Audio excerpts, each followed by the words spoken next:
एकजना नयाँ डाक्टरले कतै जागिर पाएनन्, त्यसैले उसले आफ्नै क्लिनिक खोल्यो। बाहिर ठूलो बोर्ड टाँस्यो, 300 मा उपचार, यदि रोग ठीक भएन भने 1000 फिर्ता। अब एकजना मान्छेले सोध्छ, वाउ, 1000 सजिलै कमाउने मौका त यही हो। त्यो मान्छे क्लिनिकमा छिर्छ, डाक्टर साहब, मलाई कुनै चिजको स्वाद नै आउँदैन। डाक्टर नर्सलाई भन्दै, बोतल नम्बर 22 निकाल, 3 थोपा मुखमा हाल, पहिलो थोपा जिब्रोमा परेको मात्र के थियो? मान्छे चिच्यायो, ए, यो त पेट्रोल हो। डाक्टर हाँस्दै, बधाई छ, तपाईको स्वाद त फर्किया छ, निकालोस् 300। केही दिनपछि फेरि उही मान्छे आयो, डाक्टर साहब, म आजकल धेरै कुरा छिट्टै बिर्सिन्छु। डाक्टर, नर्स, बोतल 22, 3 थोपा।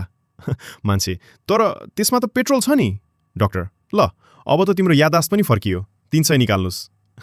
अर्को दिन, अब त मान्छे झन चलाक, अन्धो भनेर आउँछ।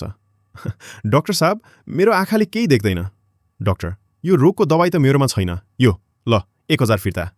मान्छे, अरे, यो 1000 होइन, 500 को नोट हो। डाक्टर, लौ, आँखा पनि ठीक भयो, निकाल्नुस् 300।